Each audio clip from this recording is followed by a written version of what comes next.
I am walking out in the rain, and I'm listening to the low moan of the dial tone again, and I'm getting nowhere with you, and I can't let it go, and I can't get through. All I really, really want our love to do is to bring out the best in me and in you too. All I really, really want our love to do is to bring out the best in me and in you. Do you want to dance with me, baby? Do you want to take a chance on maybe finding some sweet romance with me, baby? Now come on. So we're okay, we're fine.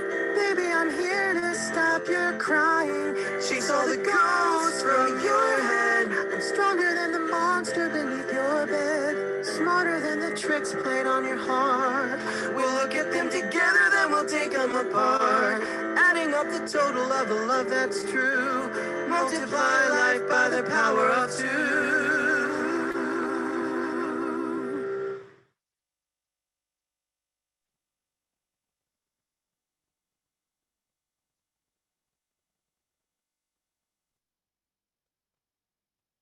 Proceed, Selina, to procure my fall, and by the doom of death end woes and all.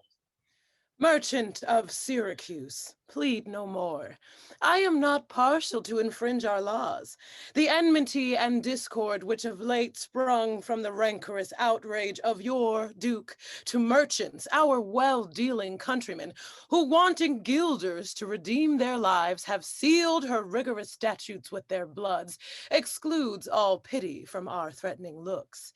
For since the mortal and intestine jars twixt thy seditious countrymen and us, it hath in solemn synods been decreed, both by the Syracusans and ourselves, to admit no traffic to our adverse towns, nay, more, if any born at Ephesus be seen at Syracusan marts and fairs, again, if any Syracusan born come to the bay of Ephesus, she dies. Her goods confiscate to the duke's dispose, unless 1,000 marks be levied, to quit the penalty and to ransom her. Thy substance, valued at the highest rate, cannot amount unto 100 marks. Therefore, by law, thou art condemned to die. Yet this my comfort, when your words are done, my woes end likewise with the evening sun.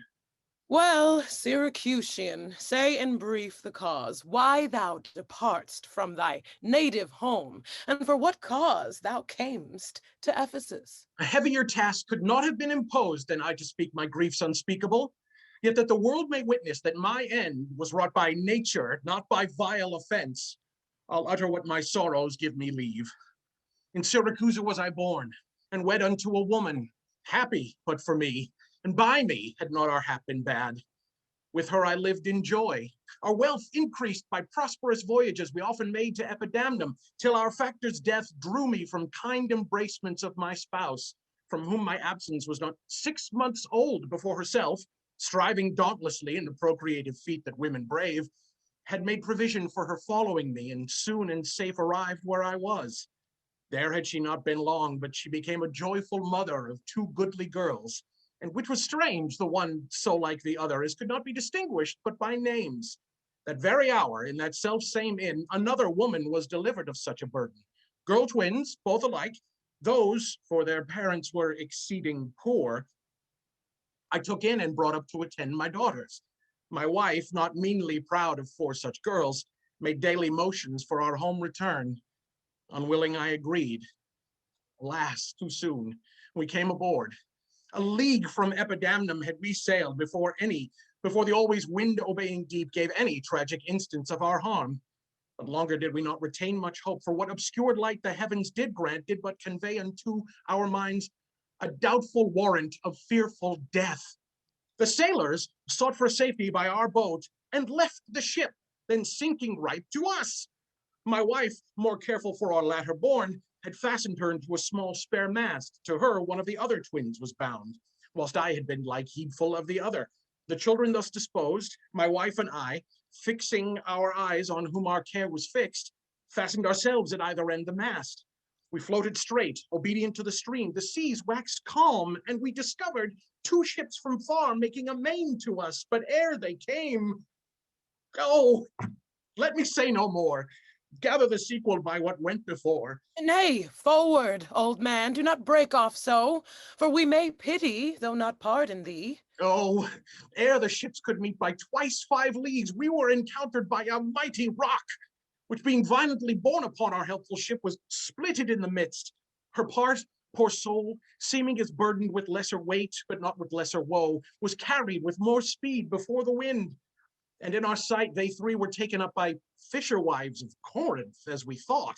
At length, another ship seized on us, and knowing who it was their hap to save, gave healthful welcome to their shipwrecked guests, and would have reft the fishers of their prey had not their bark been very slow of sail. And therefore homeward did they bend their course. Thus have you heard me severed from my bliss, that by misfortunes was my life prolonged, to tell sad stories of my own mishaps. And for the sake of them thou sorrowest for, do me the favor to dilate at full what hath befallen of them and thee till now.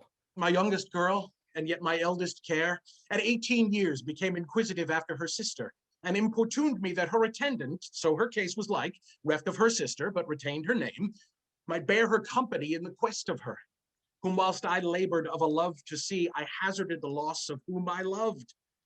5 summers have I spent in furthest Greece, and coasting homeward came to Ephesus, hopeless to find, yet loath to leave unsought, or that or any place that harbors women. But here must end the story of my life, and happy were I in my timely death, could all my travels warrant me they live. Hapless Aegeon, whom the fates have marked to bear the extremity of dire mishap. Now, trust me, were it not against our laws, against my crown, my oath, my dignity, which rulers would they may not disannul, my soul would sue as advocate for thee. But though thou art a judge to the death, and past sentence may not be recalled, but to our honor's great disparagement, yet I will favor thee in what I can. Therefore, merchant, I'll limit thee this day to seek thy life by beneficial help. Try all the friends thou hast in Ephesus. Beg thou or borrow to make up the sum and live. If no, then thou art doomed to die. Officer, take him to thy custody. I will, my lady. Hopeless and helpless doth Aegeon wend, but to procrastinate his lifeless end.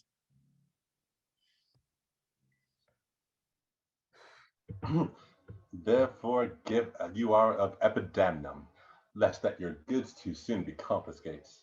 This very day a Securian Mugen is apprehended for arrival here, and not being able to bow his own life, according to the statute of the town, dies ere the weary sun set in the west. There is the money that I had to keep. Go, bear it to the centaur where we host. And stay thou, Dromio, till I come to thee. Within this hour it will be dinner time. Till that I'll view the manners of the town, peruse the traders, and gaze upon the buildings, and then return and sleep within mine inn. For with long travel I am stiff and weary. Get thee away. Many a maid would take you at your word and go indeed, having so good a mien. A trusty helper, sir, that very oft when I am dull with care and melancholy, lightens my humor with her merry jests. What, will you walk with me about the town and then go to my inn and dine with me? I am invited, ma'am, to certain merchants, of whom I hope to make much benefits. I crave your pardon. Soon at 5 o'clock. Please you, I'll meet with you upon the mart, and afterward consort you till bedtime. My present business calls me from you now. Farewell till then. I will go lose myself and wander up and down to view the city.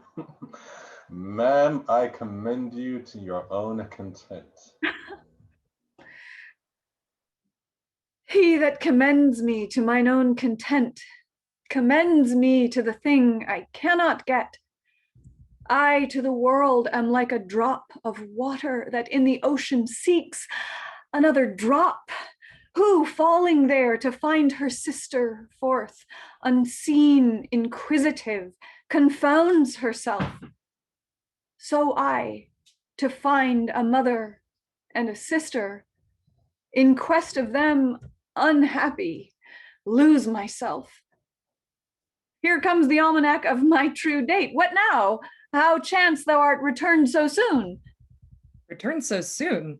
Rather approach too late.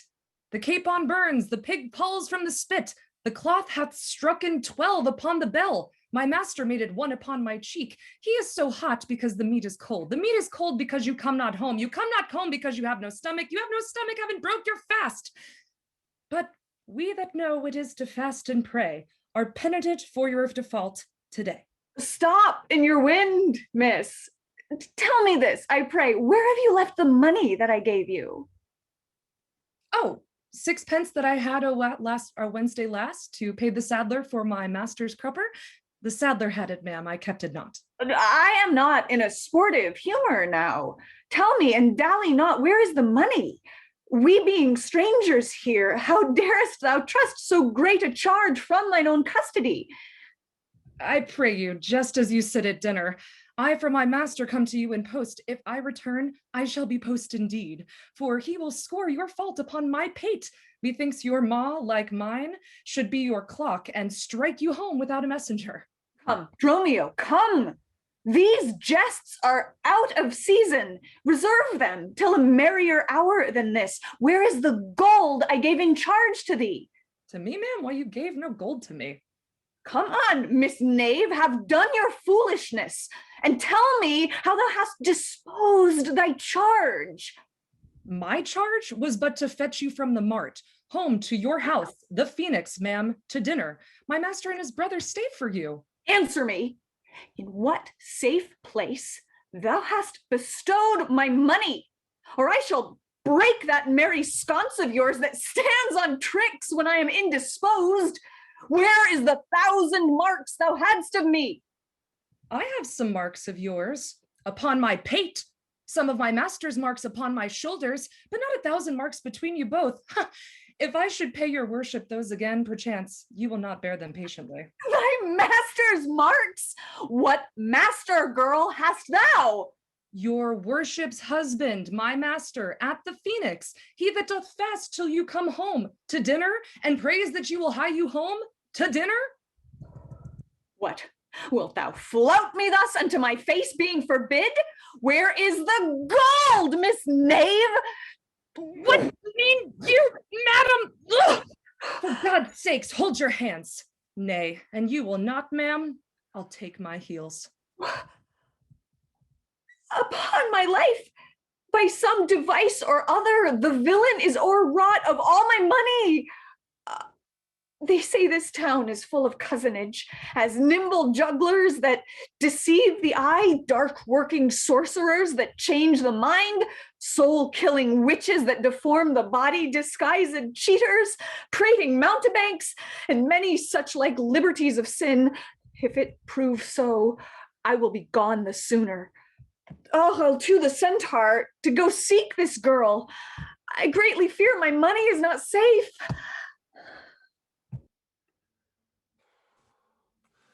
Oh, neither my lady nor the girl returned, that in such haste I sent to seek her mistress. Sure, Luciano, it is 2 o'clock. Perhaps some merchant hath invited her, and from the mart she's somewhere gone to dinner. Good brother, let us dine, and never fret. A woman's ruler of her liberty. Time is their ruler, and when they see time, they'll go or come. If so, be patient, brother. Why should their liberty be, then ours be more? Because their business still lies out a door. Look, when I serve her so, she takes it ill. Oh no, she is the bridle of your will. There's none but asses will be bridled so. Why, headstrong liberty is lashed with woe. There's nothing situate under heaven's eye but hath his bound in earth, in sea, and sky. The beasts, the fishes, and the winged fowls are their female subjects, and at their controls. Women more divine, the rulers of all these, queens of the wide world and the wild watery seas, endued with intellectual sense and souls of more preeminence than fish and fowls, are mistresses to their males, their sovereigns. Then let your will attend upon their whims. This servitude makes you to keep unwed. Not this, but troubles of the marriage bed. But were you wedded, you would bear some sway. Ere I learn love, I'll practice to obey. How if your wife should start some other wear? Till she comes home again, I would forbear. Oh, patience unmoved. No marvel though he pause, they can be meek that have no other cause. A wretched soul bruised with adversity, we bid be quiet when we hear it cry. But were we burdened with like weight of pain, as much or more would we ourselves complain. So thou that hast no unkind mate to grieve thee, with urging helpless patience wouldst relieve me. But if thou live to see like right bereft, this full begged patience in thee will be left. Well, I will marry one day but to try. Here comes your servant, now your wife is nigh. Say, is your tardy mistress now at hand? Nay, she's at 2 hands with me, and that my 2 ears can witness. Say, didst thou speak with her? Knowst thou her mind? Aye, she told me her mind. Upon my ear beshrew her hand, I scarce could understand it. Spake she so doubtfully you couldst not feel her meaning? Nay, she struck so plainly I could too well feel her blows, and withal so doubtfully that I could scarce understand them. But say, I prithee, is she coming home? It seems she hath great care to please her husband. My master, sure, my mistress is stark mad. When I desired her to come home to dinner, she asked me for 1,000 marks in gold. 'Tis dinner time, quoth I. My gold, quoth she. Your meat doth burn, quoth I. My gold, quoth she. Will you come home, quoth I? My gold, quoth she. Where is the 1,000 marks I gave thee, villain? The pig, quoth I, is burned. My gold, quoth she. My master, sir, quoth I. Hang up thy master. I know not thy master. Out on thy master. Quoth who? Quoth my mistress. I know, quoth she, no house, no spouse, no husband, so that my errand do unto my tongue, I thank her, I bear home upon my shoulders, for in conclusion she did beat me there. Oh, go back again, thou villain, fetch her home. Go back again? And be new beaten home? For God's sake, send some other messenger. Hence, prating peasant, fetch thy mistress home. Am I so round with you, as you with me, that like a football you do spurn me thus? You spurn me hence, and she will spurn me hither. If I last in this service, you must case me in leather. Fie, how impatience loureth on your face. Her company must do her minions grace, whilst I at home starve for a merry look. Hath homely age the alluring beauty took from my poor cheek? Then she hath wasted it. Are my discourses dull, barren my wit? If voluble and sharp discourse be marred, unkindness blunts it more than marble hard. Do their gay vestments her affections bait? That's not my fault, she's mistress of my state. What ruins are in me that can be found by her not ruined? Then is she the ground of my defeatures. Oh, my decayed fair, a sunny look of hers would soon repair. But too unruly dear, she breaks the pale and feeds from home. Poor I am but her stale. Self-harming jealousy. Fie, beat it hence. Unfeeling fools can with such wrongs dispense. I know her eye doth homage otherwhere. Or else, what lets it but she would be here? Brother, you know she promised me a chain. Wouldst thou alone she would detain, so she would keep fair quarter with her bed. Since that my beauty cannot please her eye, I'll weep what's left away, and weeping die. How many fond fools serve mad jealousy.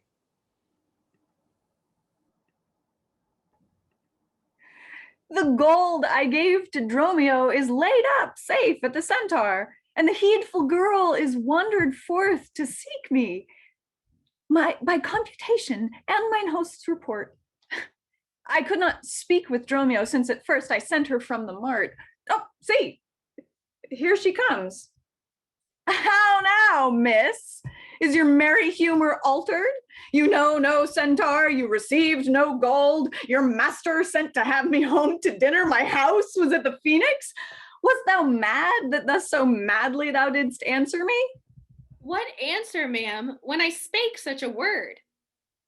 Even here, even now, not half an hour since.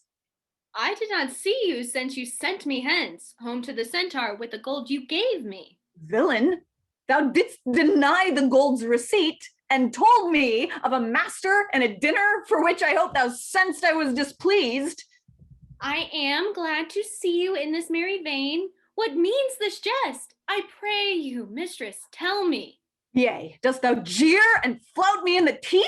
Thinkest thou I jest? Hold, take thou that and that and that. Damn, for God's sakes! Now your jest is earnest. Upon our bargain, do you give it to me? Because that I familiarly sometimes do use you for my fool and chat with you? Your sauciness will jest upon my love and make a common of my serious hours. When the sun shines, let foolish gnats make sport, but creep in crannies when she hides her beams. If you will jest with me, know my aspect and fashion your demeanor to my looks, or I will beat this method in your sconce. Scones call you it. So you would leave battering. I had rather have it ahead and use these blows long. I must get a sconce for my head and ensconce it too, or else I shall seek my wit in my shoulders. But I pray, madam, why am I beaten? Dost thou not know? Nothing, ma'am, but that I am beaten. Shall I tell you why? Aye, ma'am, and wherefore? For they say every why hath a wherefore. Why, first, for flouting me, and then wherefore for urging it the second time to me. Was there ever a maid thus beaten out of season, when in the why and the wherefore is neither rhyme nor reason? Well, madam, I thank you. Thank me, madam, for what? Marry, madam, for there's something you gave me for nothing. Well, madam, learn to jest in good time. There's a time for all things. I durst have denied it that, before you were so choleric. Soft, who wafts us yonder? Aye, Antiphala, look strange and frown. Some other fellow hath thy sweet aspects. I am not Adriano, nor thy husband. The time was once when thou, unurged, wouldst vow that never words were music to thine ear, that never object pleasing to thine eye, that never touch well welcome to thy hand, that never meat sweet savored in thy taste unless I spake, or looked, or touched, or carved to thee. How comes it now, my wife? Oh, how comes it that thou art thus estranged from thyself? Thyself, I call it, being strange to me, that undividable, incorporate, and better than my dear self's better part. Ah, do not tear thyself away from me. For know, my love, as easy mayest thou fall a drop of water in the breaking gulf, and take unmingled that drop again, without addition or diminishing, as take from me myself and not me too. How dearly would it touch me to the quick, shouldst thou but hear I were licentious, and that this body, consecrate to thee by ruffian lust, should be contaminate. Wouldst thou not spit at me, and spurn at me, and hurl the name of husband in my face, and from my false hand cut the wedding ring and break it with a deep divorcing vow?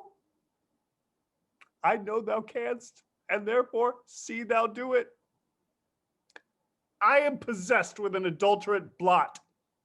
My blood is mingled with the crime of lust, for if we two be one, and thou play false, I do digest the poison of thy flesh, being strumpeted by the contagion.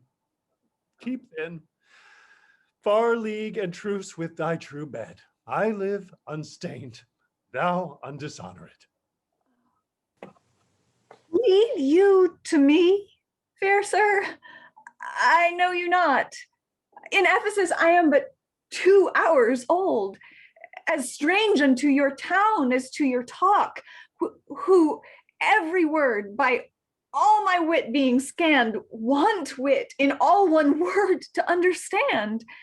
Why, sister, how the world has changed with you. When were you wont to use my brother thus? He sent for you by Dromio home to dinner. By Dromio? By me? By thee, and this thou didst return from her, that she did buffet thee, and in her blows denied my house for hers, me for her spouse? Did you converse, miss, with this gentleman? What is the course and drift of your compact? Ma'am, I never saw him till this time. Villain, thou liest, for even his very words didst thou deliver to me on the mart. I never spake with him in all my life. How can he thus then call us by our names, unless it be by inspiration? How ill agrees it with your gravity to counterfeit thus grossly with your servant, abetting her to thwart me in my mood. Be it wrong you are from me exempt, but wrong not that wrong with a more contempt. Come, I will fasten on this sleeve of thine. Thou art an elm, my wife, and I a vine, whose weakness, married to thy stronger state, makes me with thy strength to communicate. If aught possess thee from me, it is dross, usurping ivy, briar, or idle moss, who for all want of pruning, with intrusion infect the sap and live on thy confusion. He speaks to me, he moves me for his theme. What, was I married to him in my dream? Or sleep I now and think I hear all this? What error drives our eyes and ears amiss? Until I know this sure uncertainty, I'll entertain the offered fallacy.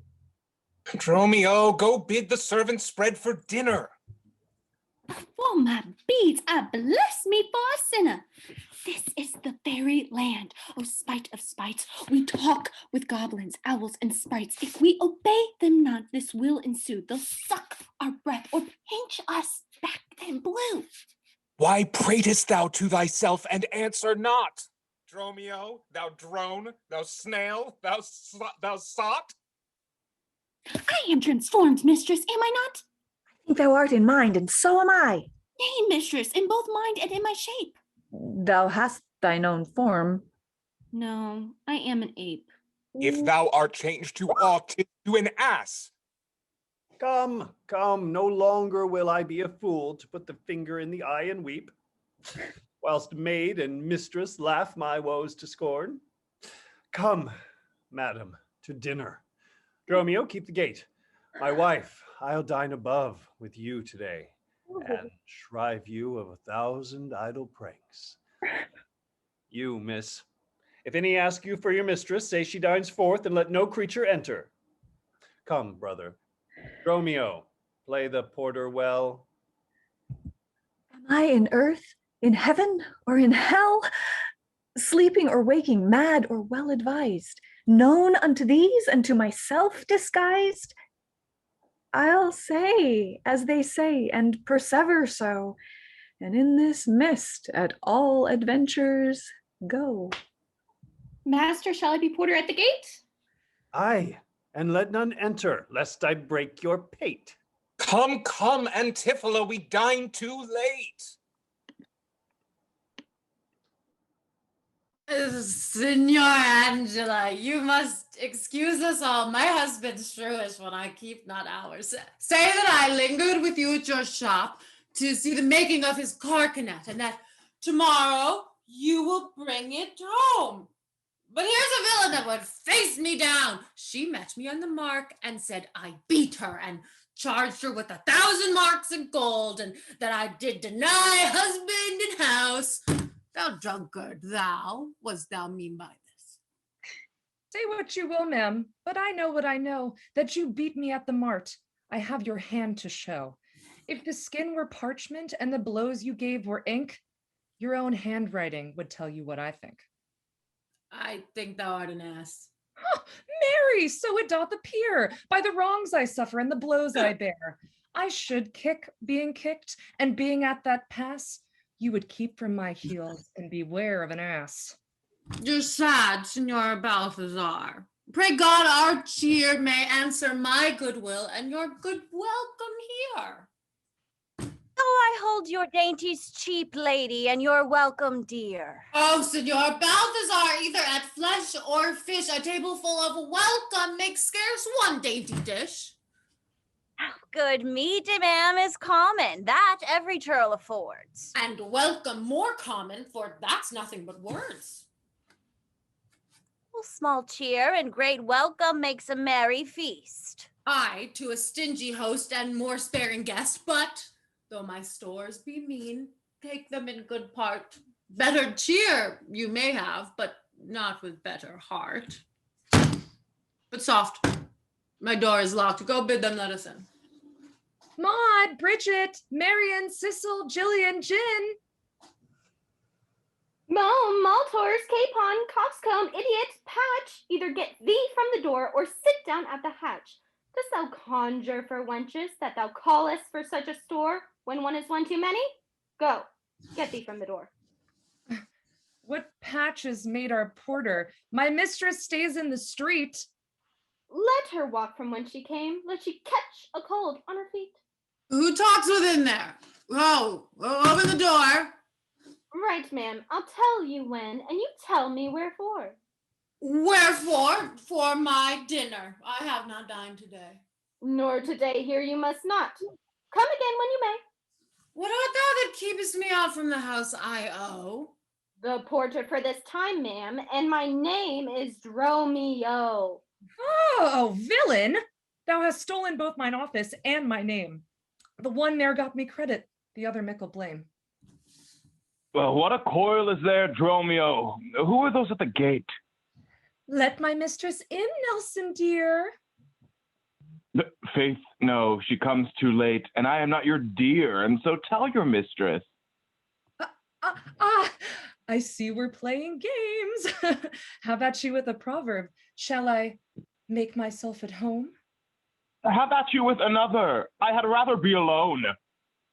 If thy name be called Nelson, thou hast answered her well. Do you hear, Yeah. you minion? You'll let us in, I hope. What say you, Dromio? The answer's no. Thou baggage, let me in. Can you tell for whose sake? Mistress, knock the door hard. Well, let her knock till it ache. Minion, if I beat the door down. What needs all that with a pair of stocks in the town? Who is that at the door that keeps all this noise? On my troth, your town is troubled with unruly girls. Are you there, husband? You might have come before. Your husband, knave. Go get you from the door. Here is neither cheer, ma'am, nor welcome. We would fain have either. In debating which was best, we shall part with neither. They stand at the door, mistress. Bid them welcome hither.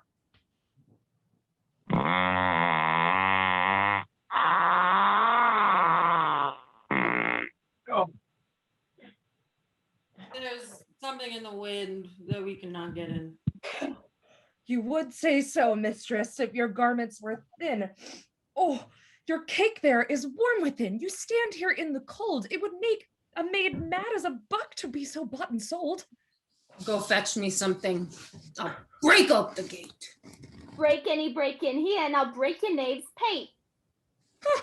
A maid may break a word with you, ma'am, and words are but wind. Aye, and break it in your face, so she break it not behind. It seems thou wantest breaking out upon thee hind. Here's too much. Out upon thee. I pray thee, let me in. Aye, when fowls have no feathers and fish have no fin. Well, I'll break in. Go borrow me a crow. A crow without a feather? Mistress, mean you so? For a fish without a fin, there's a fowl without a feather. If a crow help us in, madam, we'll pluck a crow together. Go get thee gone. Fetch me an iron crow. Oh, have patience, lady. Let it not be so. Herein you war against your reputation, and draw within the compass of suspect the unviolated honor of your husband. Be ruled by me. Depart in patience, and let us to the Tiger all to dinner. And about evening come yourself alone to know this reason for the strange restraint. If by strong hand you offer to break in now in the stirring passage of the day, a vulgar comment will be made of it. And that supposed by the common route against your yet ungalled estimation that may with foul intrusion enter in and dwell upon your grave when you are dead. For slander lives upon secession, forever housed where it gets possession. You have prevailed. I will depart in quiet. And in despite of mirth, mean to be merry. I know a lad of excellent discourse, pretty and witty, wild, and yet too gentle. There will we dine. This fellow that I mean my spouse, but I protest without desert, hath oftentimes upbraided with me all. To him we will dinner. Get you home, and fetch me the chain. By this I know 'tis made. Bring it, I pray you, to the Porpentine, for there's the house. The chain will I bestow, be it for nothing but to spite my husband upon mine host there. Good madam, make haste. Since mine own doors refuse to entertain me, I'll knock elsewhere to see if they'll disdain me. I'll meet you at that place some hour hence. Do so. This jest shall cost me some expense. And may it be that you have quite forgot a good wife's office. Shall, Antiphola, even in the spring of love thy love springs rot? Shall love in building grow so ruinous? If you did wed my brother for his wealth, then for his wealth's sake use him with more kindness. Or if you like elsewhere, do it by stealth. Muffle your false love with some show of blindness. Let not my brother read it in your eye. Be not thy tongue thy own shame's orator. Look sweet, be fair, become disloyalty. Apparel vice like virtue's harbinger. Bear a fair present, though your heart be tainted. Teach sin the carriage of a holy saint. Be secret false. What need he be acquainted? What simple thief brags of her own attaint? 'Tis double wrong to truant with your bed and let him read it in thy looks at board. Shame hath a bastard frame, well managed. Ill deeds are doubled with an evil word. Alas, poor men, you make us but believe, being compact of credit, that you love us. Though others have the arm, show us the sleeve. We in your motion turn, and you may move us. Then, gentle sister, get you in again. Comfort my brother, cheer him, call him husband, when the sweet breath of flattery conquers strife. Sweet fellow, what your name is else I know not, nor by what wonder you do know of mine. Less in your knowledge and your grace you show not than our earth's wonder, more than earth divine. Teach me, dear creature, how to think and speak. Lay open to my earthly gross conceit, smothered in errors, feeble, shallow, weak, the folded meaning of your words' deceit. Against my soul's pure truth, why labor you to make it wander in an unknown field? Are you a goddess? Wouldst create me new? Transform me then, and to your power I'll yield. But if that I am I, then well I know your weeping brother is no spouse of mine, nor to his bed no homage do I owe. Far more to you do I decline. Oh, train me not, sweet merman, with thy note to drown me in thy brother's flood of tears. Sing, siren, for thyself, and I will dote. What? Are you mad that you do reason so? Not mad, but mated. How, I do not know. It is a fault that springeth from your eye. For gazing on your beams, fair sun being by. Gaze where you should, and that will clear your sight. As good to wink, sweet love, as look on night. Why call you me love? Call my brother so. Thy brother's brother. That's my brother. No, it is thyself, mine own self's better part. Mine eyes' clear eye, my dear heart's dearer heart, my food, my fortune, and my sweet hope's aim, my soul, earth's heaven, and my heaven's claim. All this my brother is, or else should be. Call thyself brother, sweet, thou art for me. Thee will I love, and with thee lead my life. I have no husband yet, nor thou no wife. Give me thy hand. Oh, soft, miss! Hold you still. I'll fetch my brother to get his goodwill. Why, how now, Dromio? Where runnest thou so fast? Do you know me, madam? Am I Dromio? Am I your maid? Am I myself? Thou art Dromio, thou art my maid, thou art thyself. I am an ass. I am a man's woman, and besides myself. What man's woman? And how beside thyself? Beside myself? Marry, madam, besides myself, I am due to a man, one that claims me, one that haunts me, one that'll have me. What claim lays he to thee? Marry, madam, such a claim as you would lay to your horse, and he would have me as a beast. Not that I, being a beastly creature, he would have me, but that he, being a very beastly creature, lays claim to me. What is he? A very reverend body. I have but lean luck in the match, and yet he's a wondrous, thick marriage. How dost thou mean thick marriage? Marry, madam, he's the kitchen boy and all muscle. His sinews are so massive I might not reach from arm to arm. He's a colossus, madam, made of brawn and tallow, so anointed, I think by choice or by his own self-humectation. And that indeed he glistens. I know not what use to put to him, but to gaze upon his thick thighs always. I mean, I know what not used to put him to, but to make a lamp above him and run by him by his own light. Ah, what complexion is he of? Tanned with much sun. Truth told, he's an Adonis. But, as I said, he sweats. A girl may go over shoes of the grime of it. That's a fault that water will mend. No, ma'am, 'tis in grain. Noah's flood could not do it. What's his name? Nelson, ma'am. I know not what to make on't. Or he is mad, or I myself am mad. There is no reason that can be made of it. Why, Dromio, what happened in the kitchen? Why, mistress, sure the fellow is stark raving. When I desired him to let me pass, he asked me a most peculiar favor. Beg pardon, friend, quoth I. My love, quoth he, and stroked my cheek with moist familiarness, then said, shall we to bed?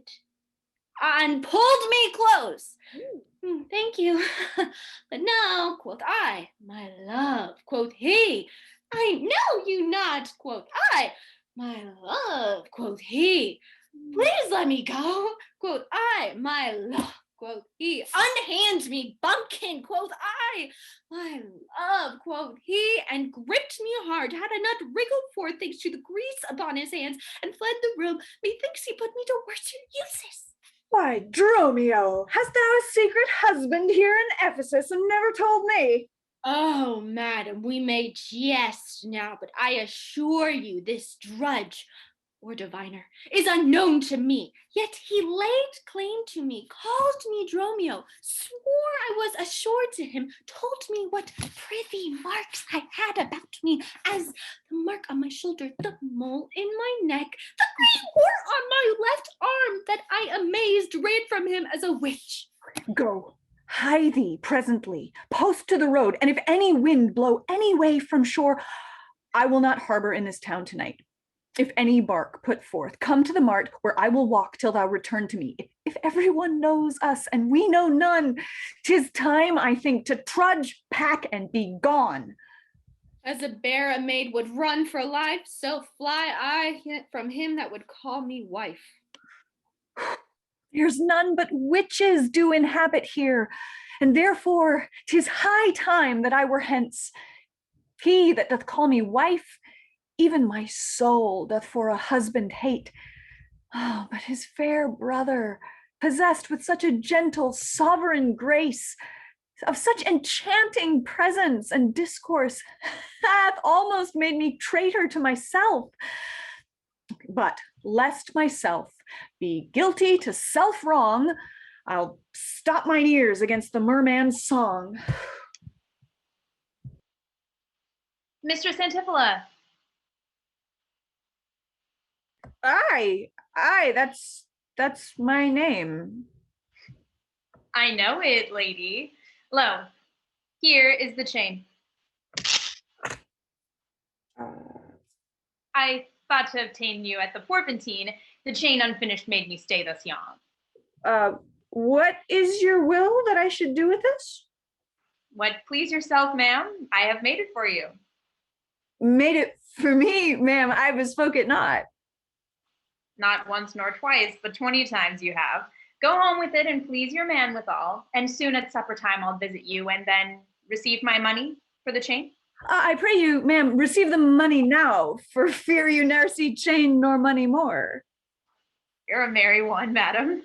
Very well. What should I think on this? I cannot tell. But this I think, there's no one is so vain that would refuse so fair an offered chain.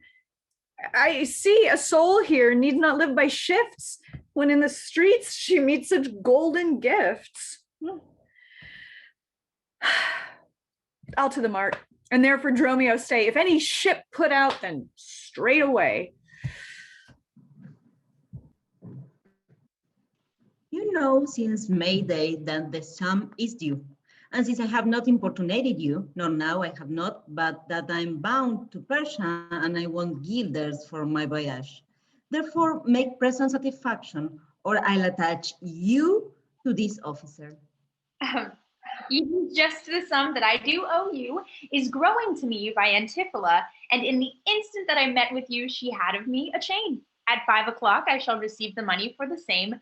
Please, if you walk with me down to her house, I will discharge my bond and thank you too. That labor may you save, see where she comes. While I go to the goldsmith's house, go thou and buy a rope's end. That will I bestow on my husband and his confederates for locking me out of doors by day. But soft, I see the goldsmith. Go, get thee gone. Buy thou a rope and bring it home to me. I buy £1,000 a year, I buy a rope. A woman is well helped that trusts to you. I promised your presence in the chain, but neither chain nor goldsmith came to me. Be like you thought our love would last too long if it were chained together and therefore came not.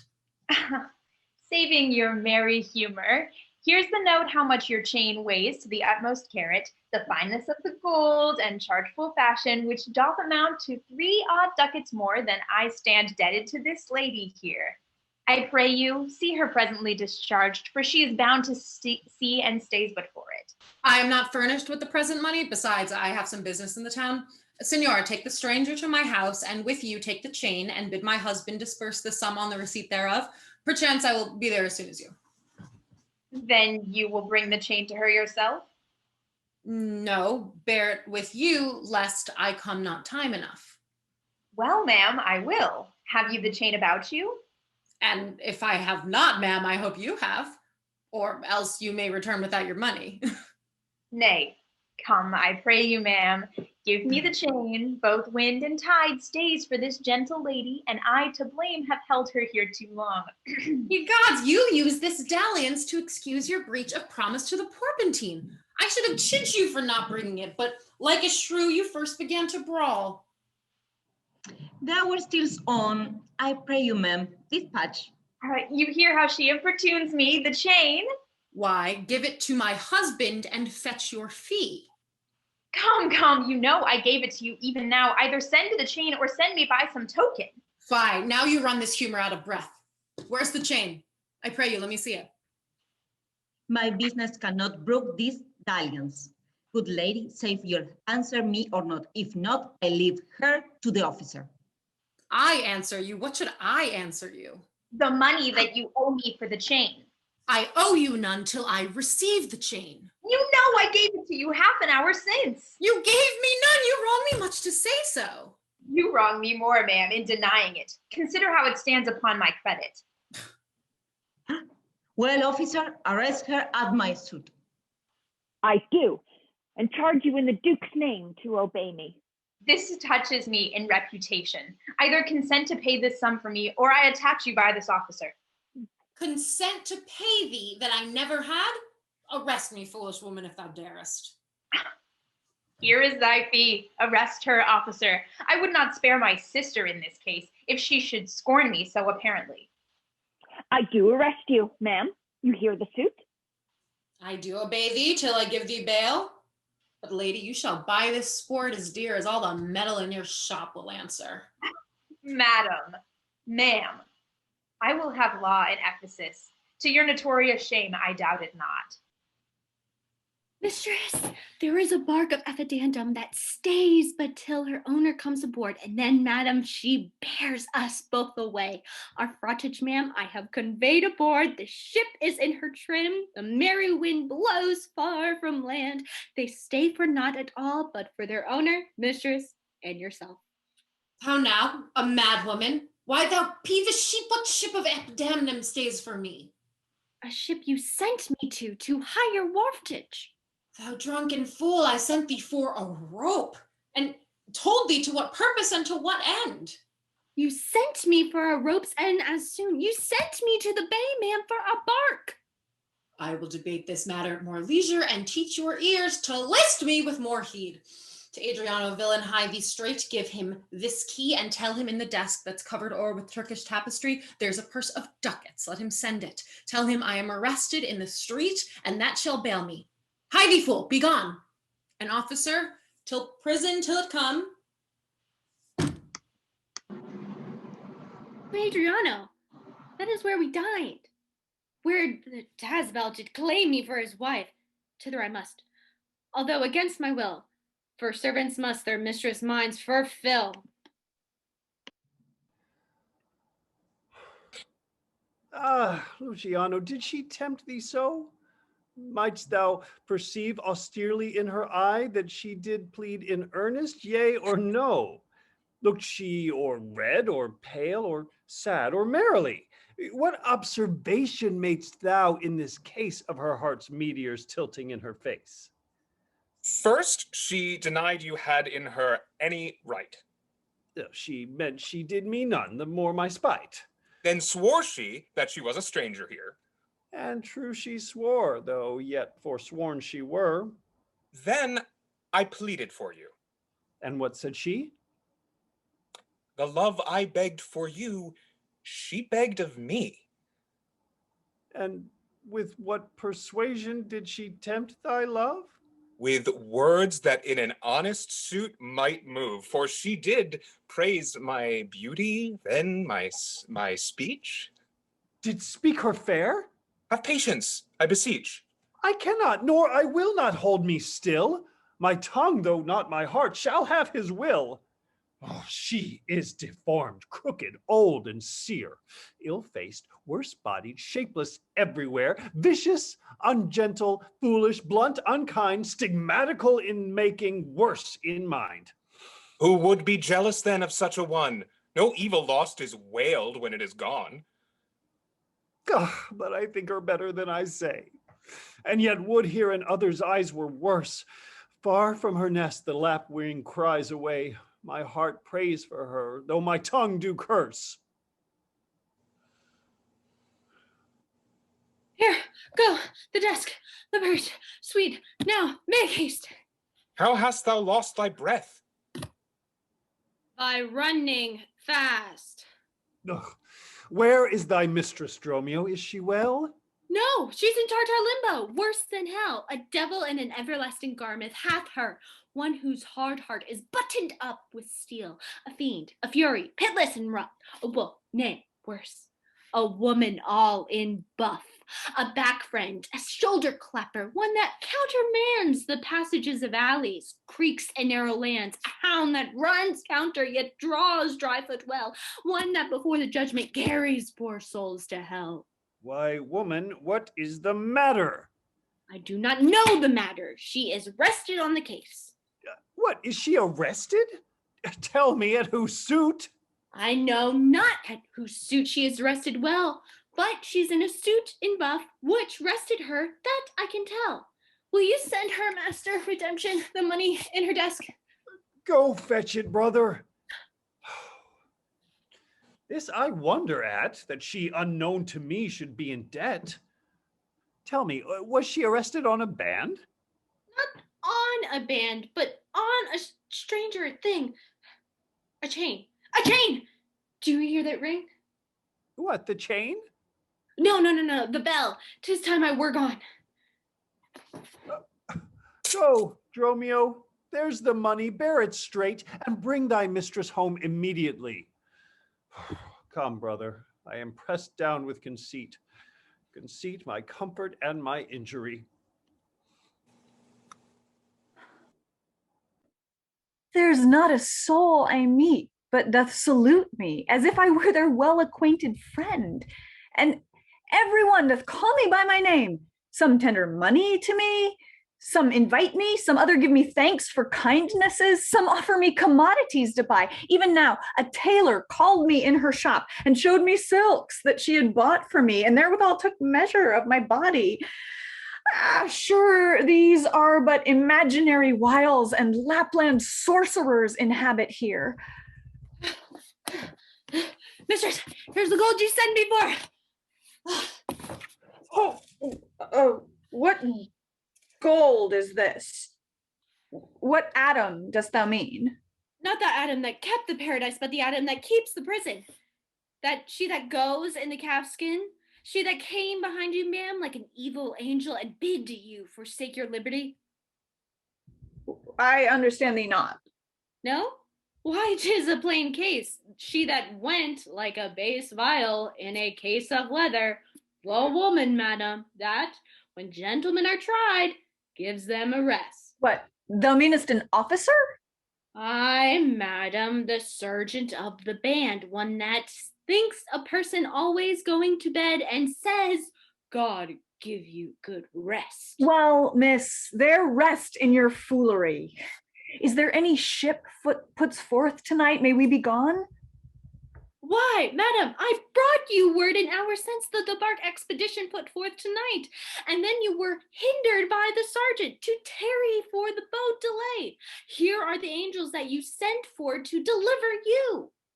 The fool here is distract, and so am I, and here we wander in illusions. Some blessed power deliver us from hence. Ah, well met. Well met, Mistress Antiphala. Oh, I see, lady, you found that goldsmith now. Is that the chain you promised me today? Satan, avoid! I charge thee, tempt me not. Mistress, is this Master Satan? It is the devil. Nay, he is worse. He is the devil's dam, and here he comes in the habit of a light lad. Come not near him. Oh, your maiden, you are marvelous, Mary, marvelous. Lady, will you go with me? We'll mend our dinner here. Mistress, if you do, expect spoon meat or bespeak a long spoon. Why, Dromio? Mary, she must have a long spoon that must eat with the devil. Avoid then, fiend! What tellest thou me of supping? Thou art, as are you all, a sorcerer. I conjure thee to leave me and be gone. Give me the ring of mine you had at dinner, or for my diamond, the chain you promised. Oh, and I'll be gone, ma'am, and Oh, I will not trouble you. Some devils ask but for the paring of one's nail, a rush, a hair, a drop of blood, a pin, a nut, a cherry stone. But he, more covetous, would have a chain. Mistress, be wise. And if you give it him, the devil will shake his chain and fright us with it. I pray you, ma'am. My ring? Oh, else the chain. Oh, oh. I hope you do not mean to cheat me so. Avaunt thou, witch! Come, Dromio, let us go! Flypara, it says the peacock, master. You know that? Oh, out of doubt that Antiphola is mad. Oh, else she would never so demean herself. Oh, a ring she hath of mine worth 40 ducats, and for the same she promised me a chain. Both one and the other she denies me now. Oh, the reason that I gather is that she is mad. Besides, the present instance of her rage is a mad tale to be told today at dinner of her own doors being shut by her own husband, or purpose shut the doors against her way. My way is to hie home to her house and tell her husband that, oh, being so lunatic, she rushed into my house and took perforce my ring away. This course I fittest choose, for 40 ducats is too much to lose.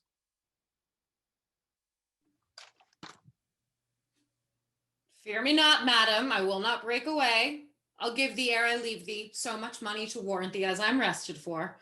My husband's in a wayward mood today and will not lightly trust the messenger. That I should be attached in Ephesus, I tell you, 'twill sound harshly in his ears. Here comes my maid, I think she brings the money. How now, miss, have you that I sent you for? Here's that I warrant you will pay them all. But where's the money? Why, madam, I gave the money for the rope. 500 ducats, villain, for a rope? I'll fetch you, ma'am, 500 at that rate. To what end did I bid hie thee home? To a rope's end, madam, and to that end I am returned. And to that end, madam, I will welcome you. Good lady, be patient. Nay, 'tis for me to be patient. I am in adversity. Good now, hold thy tongue. Nay, rather persuade her to hold her hands. Come, go along, my husband's coming yonder. Master, respice finum, respect your end, or rather, beware the rope's end. Wilt thou still talk? Oh, how say you now? Is not your wife quite mad? Her incivility confirms no less. Good Dr. Pinch, you are a conjurer.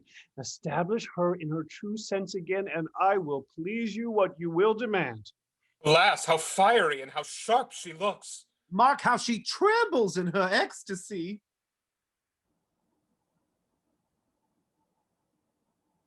Give me your hand and let me feel your pulse. There is my hand, and let it feel your ear.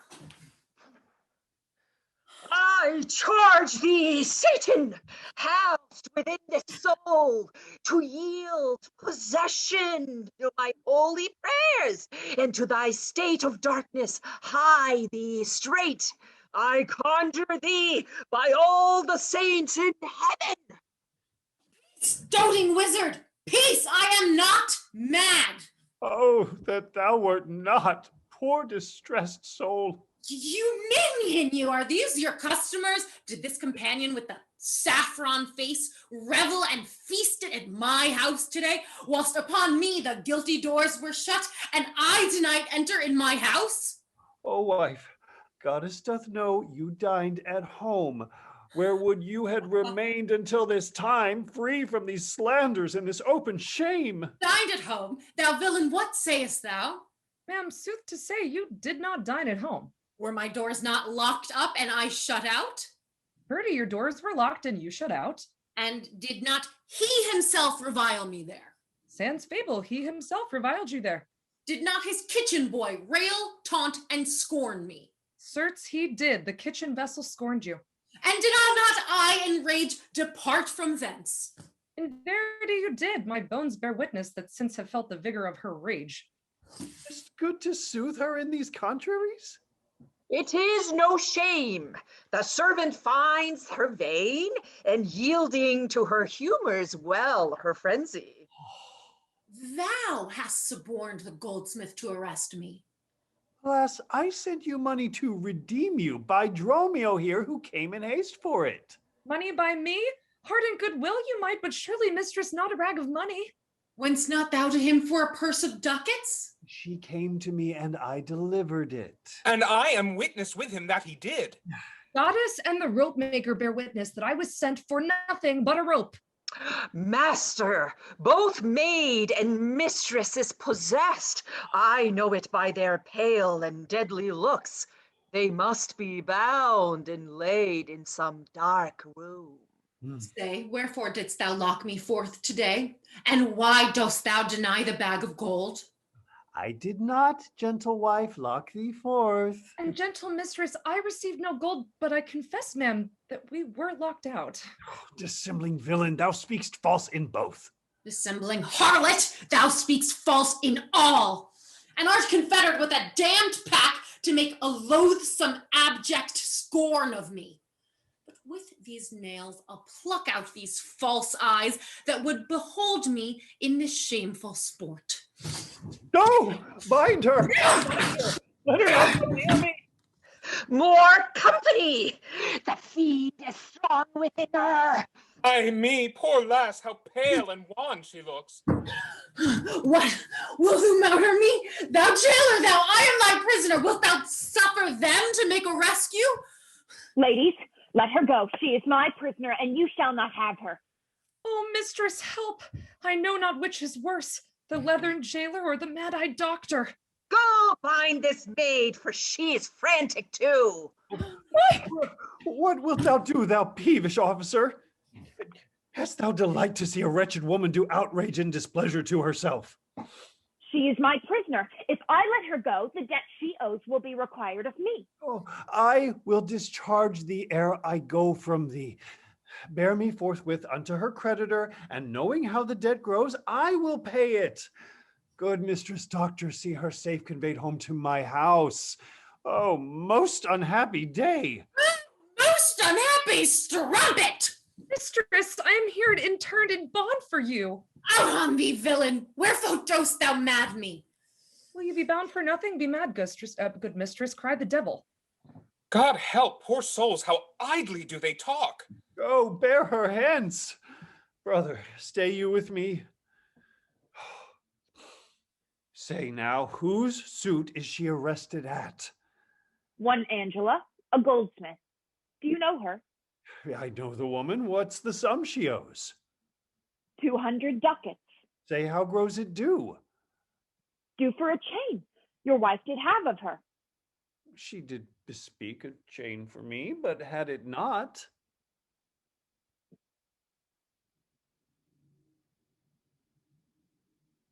When as your wife, all in a rage today, came to my house and took away my ring, the ring I saw upon her finger now, straight after I did meet with her with a chain. It may be so, but I did never see it. Come, jailer, bring me where the goldsmith is. I long to know the truth hereof at large. Goddess have mercy, they are loose again. Oh, and come with naked swords. Let's call more help to have them bound again. Away! They'll kill us! Huh. I see these witches are afraid of swords. He that would be your husband ran from you. Come to the centaur, fetch our stuff from thence. I long that we were safe and sound aboard. Faith, stay here this night. They will surely do us no harm. You saw they speak us fair, give us gold. Methinks they are a gentle nation, but for that mountain of flesh that claims marriage of me, I could find it in my heart to stay here still and turn witch. I will not stay tonight for all the town. Therefore, get away to get our stuff aboard.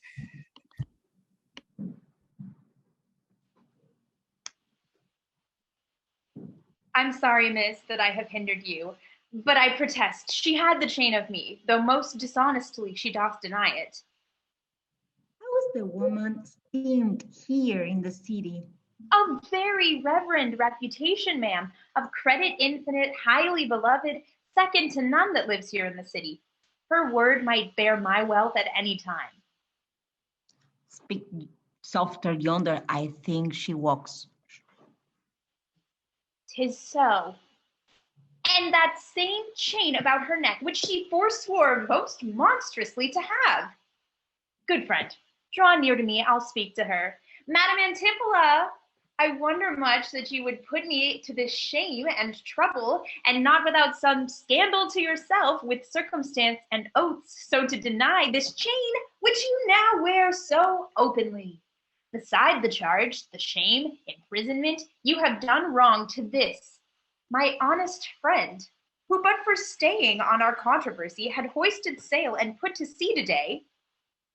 This chain you had of me, can you deny it? I think I had. I never did deny it. Yes, that you did, madam. Forswore it too. Thank you. Who heard me to deny it or forswear it? These ears of mine, thou knowest did her thee, fie on thee, wretch. This pity that thou live to walk where honest women do resort. Thou art a villain to impeach me thus. I'll prove mine honor and mine honesty against thee presently, if thou darest stand. I dare, and I do defy thee for a villain. Hold, hurt her not, for God's sake, she is mad. Some get within her, take her sword away, bind Dromio too, and bear them to my house. Run, mistress, run! For God's sakes, take a house! This is some priory inn, or we are spoiled. Be quiet, people! Wherefore throng you hither? To fetch my poor distracted wife from hence. Let us come in, that we may bind her fast and bear her home for her recovery. I knew she was not in her perfect wits. I'm sorry now that I did wrong her. How long hath this woman held this possession held the woman?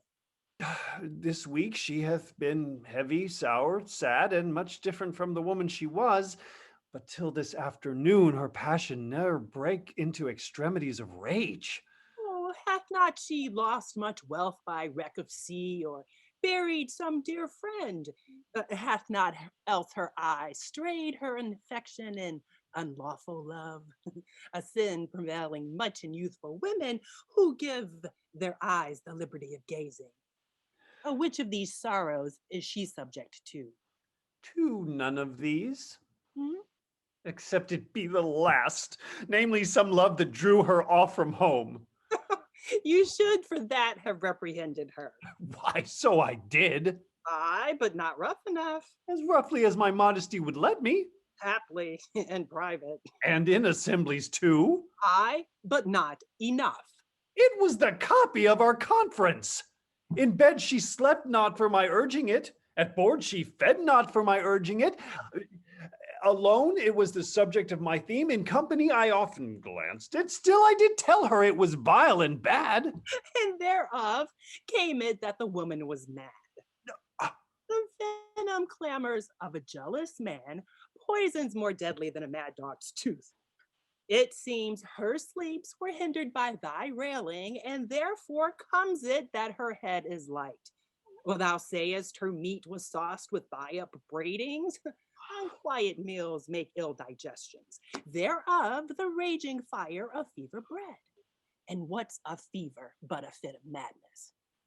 Now thou sayest her sports were hindered by thy brawls, were sweet recreation barred. What doth ensue but moody and dull melancholy, kinsman to grim and comfortless despair, and at his heels a huge infectious troop of pale distemperatures and foes to life? Oh, in food, in sport, and life-preserving rest to be disturbed, would mad or man or beast. The consequences is then thy jealous fits have scared thy good wife from the use of wits. He never reprehended her but mildly, when she demeaned herself, rough, rude, and wildly. Why bear you these rebukes and answer not? She did betray me to my own reproof. Good people enter and lay hold on her. No, not a creature enters in my house. Then let your servants bring my wife forth. Neither. She took this place for sanctuary, and it shall privilege her from your hands till I have brought her to her wits again, or lose my labor in assaying it. I will attend my wife and be her nurse, diet her sickness, for it is my office, and will have no attorney but myself. And therefore let me have her home with me. Be patient, for I will not let her stir till I have used the approved means I have, with wholesome syrups and drugs and holy prayers to make of her a formal woman again. It is a branch and parcel of mine oath, a charitable duty of my order. Therefore, depart and leave her with me. I will not hence and leave my own wife here. And ill it doth beseem your holiness to separate the husband and the wife. Be quiet and depart. Thou shalt not have her. Complain unto the Duke of this indignity. Oh, come, go. I will fall prostrate at her feet and never rise again until my tears and prayers have won her grace to come in person hither and take perforce my wife from the abbess. By this, I think that I appoint at 5, and I'm sure the Duke herself in person comes this way to the Melancholy Vale, the place of death and sorry execution behind the ditches of the abbey here. Upon what cause? To see a Reverend Syracusan merchant who put unlikely into this bay against the laws and status of this town, beheaded publicly for his offense. See where they come. We will behold his death. Kneel to the Duke before she pass the abbey. Yet once again proclaim it publicly, if any friend will pay the sum for him, he shall not die, so much we tender him. Justice, most sacred Duke, against the abbess. She is a virtuous and a reverend lady. It cannot be that she hath done thee wrong. May it please your grace, Antiphala, my wife, whom I made queen of me and all I had, at your important letters, this ill day, a most outrageous fit of madness took her, that desperately she hurried through the street, with her bondmaid, all as mad as she, doing displeasure to the citizens by rushing in their houses, bearing thence rings, jewels, anything her rage did like. Once did I get her bound and send her home, whilst I take order for the wrongs I went, that here and there her fury had committed. Anon, I wot not by what strong escape she broke from those that had the guard of her, and with her mad attendant and herself, each one with ireful passion, with drawn swords, met us again, and madly bent on us, chased us away, till raising of more aid we came again to bind them. Then they fled into this abbey, whither we pursued them. And here the abbess shuts the gates on us and will not suffer us to fetch her out, nor send forth that we may bear her hence. Therefore, most gracious Duke, with thy command, let her be brought forth and borne home for help.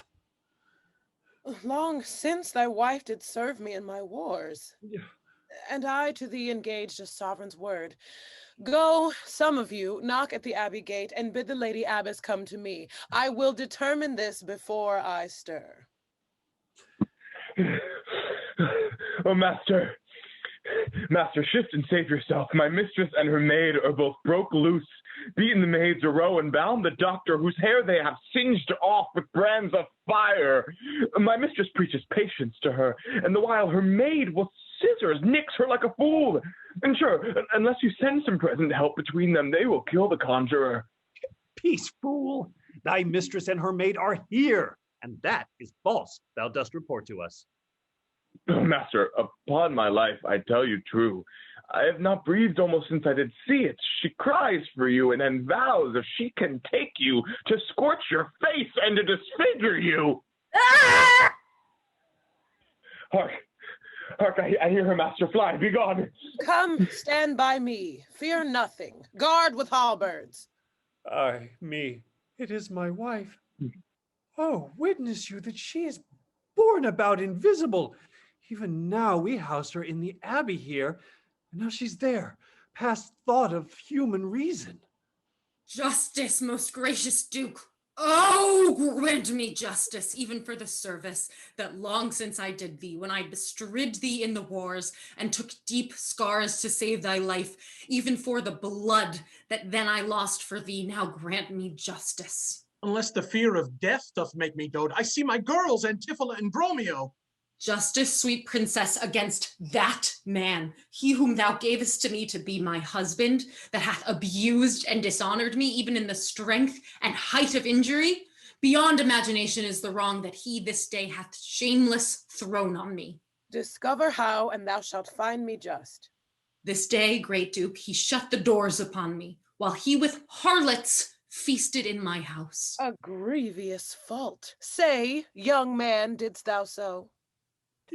No, good lady, myself, she, and my brother today did dine together. So befall my soul as this is false, she burdens me withal. Ne'er may I look on day nor sleep on night, but he tells your highness simple truth. Oh, perjured man. These two are both forsworn. In this the madwoman justly chargeth them. My liege, I am advised what I say, neither disturbed with the effect of wine, nor heady rash, provoked with raging ire, albeit my wrongs might make one wiser mad. This man did lock me out today from dinner. That goldsmith there, were she not packed with him, could witness it, for she was with me then, who parted with me to go fetch a chain, promising to bring it to the Porpentine, where Balthazar and I did dine together. Our dinner done, and she not coming thither, I went to seek her. In the street I met her, and in her company that merchant there did this perjured goldsmith swear me down. That I this day of her received the chain, which goddess knows I saw not, for the which she did arrest me with an officer. I did obey, and sent my peasant home for certain ducats. She with none returned. Then fairly I bespoke the officer to go in person with me to my house.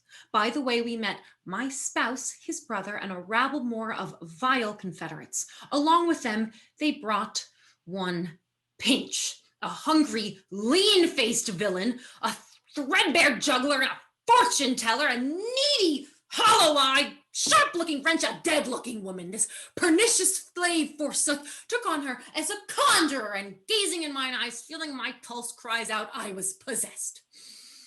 Then altogether they fell upon me, bound me, bore me thence, and in a dark and dankish vault at home, there they left me, my maid, both bound together, till, gnawing with my teeth my bonds in sunder, I gained my freedom, and immediately ran hither to your grace, whom I beseech to give me ample satisfaction for these deep shames and great indignities. My lady, in truth, thus far I witness with her, that she dined not at home, but was locked out. But had she such a chain of thee or no? She had, my duke. And when she ran in here, these people saw the chain about her neck.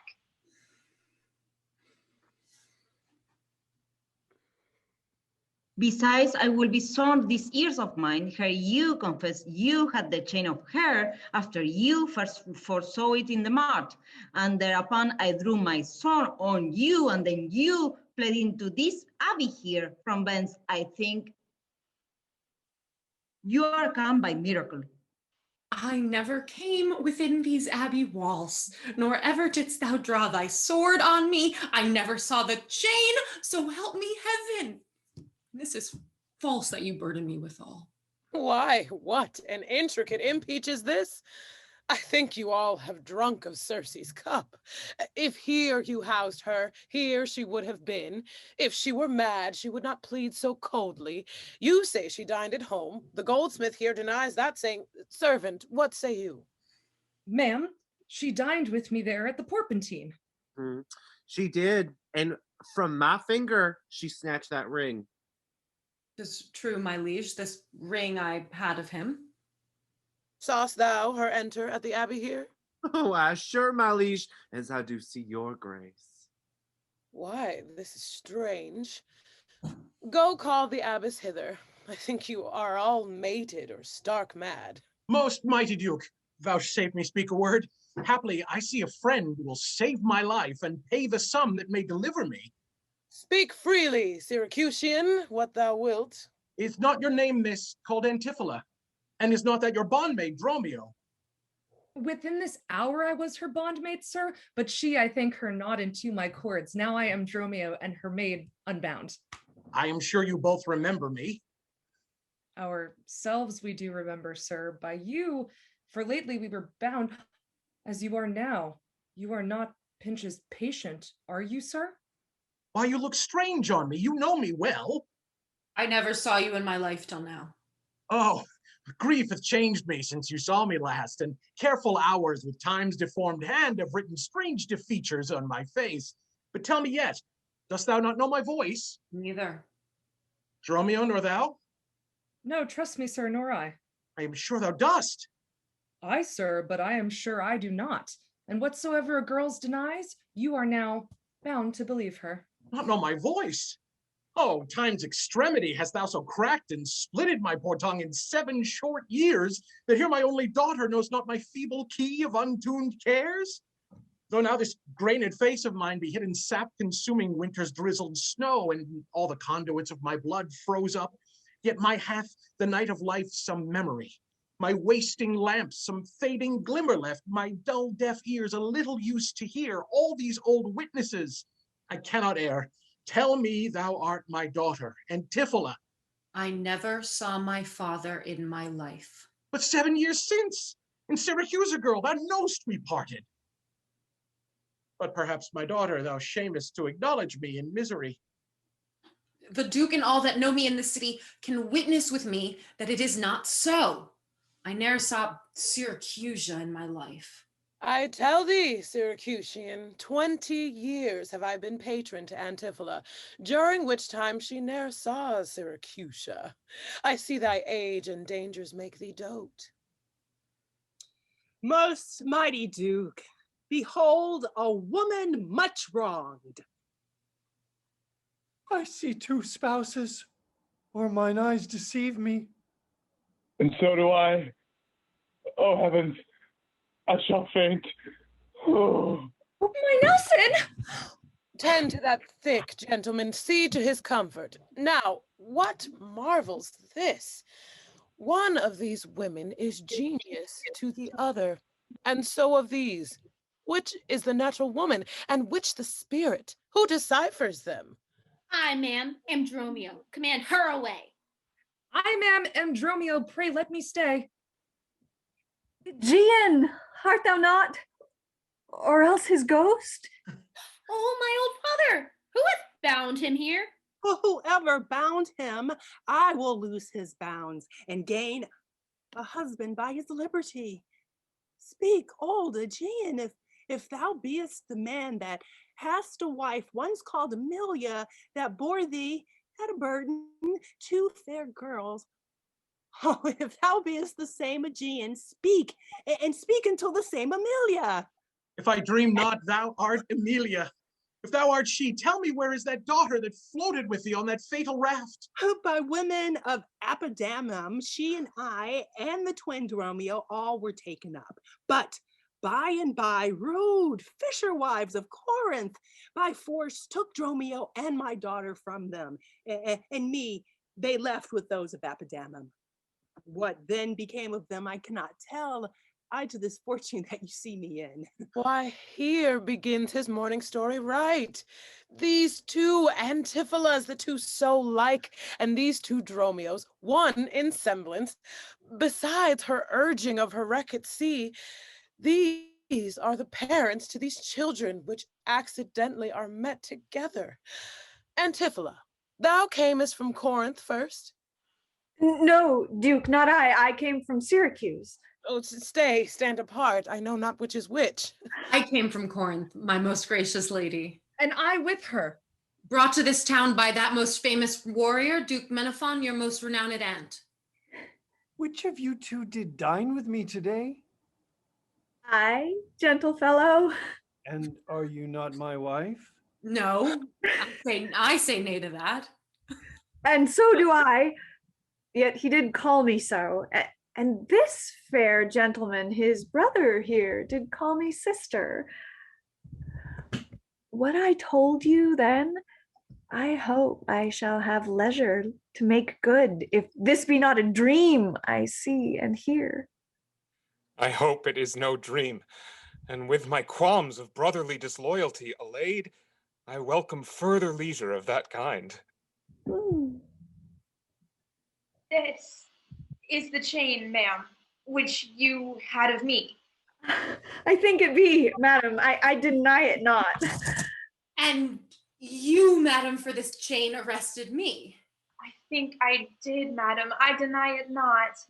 I sent you money, madam, to be your bail by Dromio, but I think she brought it not. No, none by me. This purse of ducats I received from you, and Dromio, my maid, did bring them me. I see we still did meet each other's maid, and I was taken for her, and she for me. And thereupon these errors are arose. These ducats pawn I for my father here. It shall not need. Thy father hath his life. Madam, I must have that diamond from you. There, take it. Oh! And much thanks for my good cheer. Husband, my less than steady habits have made trouble for you. I will make amends. We'll mend our hearts together, dearest wife.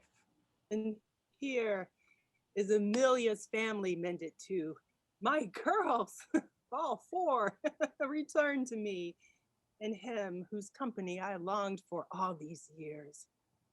Renowned Duke, vouchsafe to take the pains to go with us into the abbey here, and hear at large discourse all our fortunes, and all that are assembled in this place, that by this sympathized one day's error hath suffered wrong.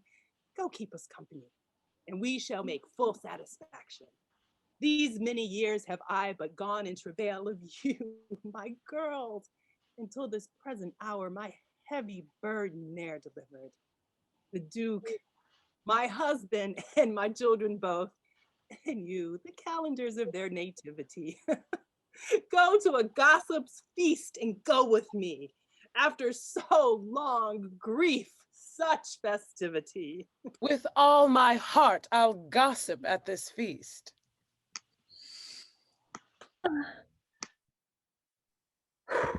Mistress, shall I fetch your stuff from shipboard? Dromio, what stuff of mine hast thou embarked? Your goods that lay at host, ma'am, in the Centaur. She speaks to me. I am your mistress, Dromio. Come, go with us. We'll look to that anon. Embrace thy sister there. Rejoice with her. And sister mine, I shall embrace thee too, and laugh with thee at all this strange ado. My whole life long I thought myself alone. No family save what I found or made. What joy it is, what felicity, to find thee now and be found by thee.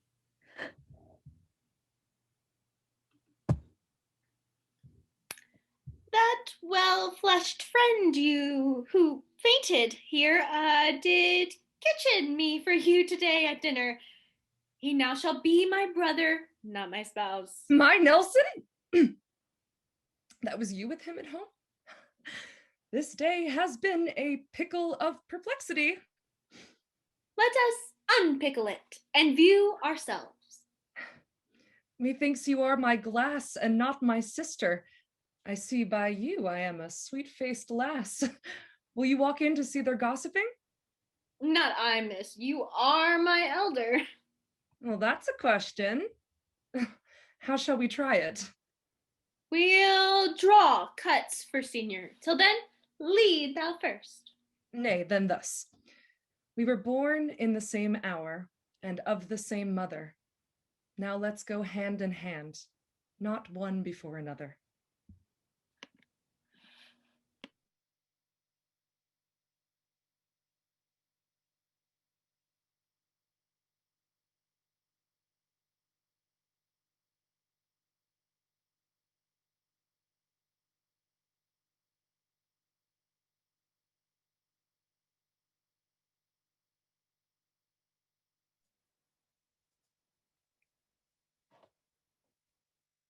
Good evening, ladies and gentlemen. My name is Kevin Opella. I am the president and artistic director of Local 22.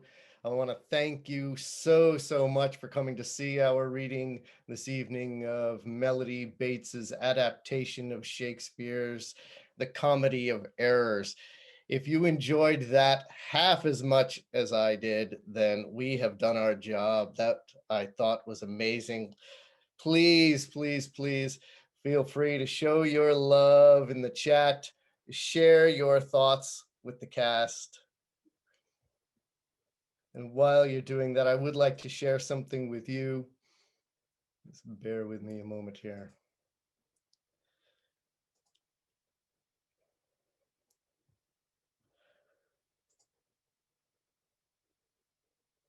So once again, I want to thank you all for coming. We did this show for free, and instead of asking for an admission cost, we are asking that everyone please consider donating to the National Alliance on Mental Illness. It's a really, really wonderful organization that works. They've been around for over 40 years, and they work to educate the communities, family members, educators. They advocate in state governments and local governments. They offer a toll-free helpline, and they run events throughout the year through 600 chapters around the country, and they do a lot of really, really good things in the hopes of limiting stigma and creating more awareness about mental health issues. I will put in the chat a link for you. And as I said, please, please, please consider giving to them on our behalf. They are just a wonderful organization. And any amount that you can offer would be great. So thank you, thank you, thank you.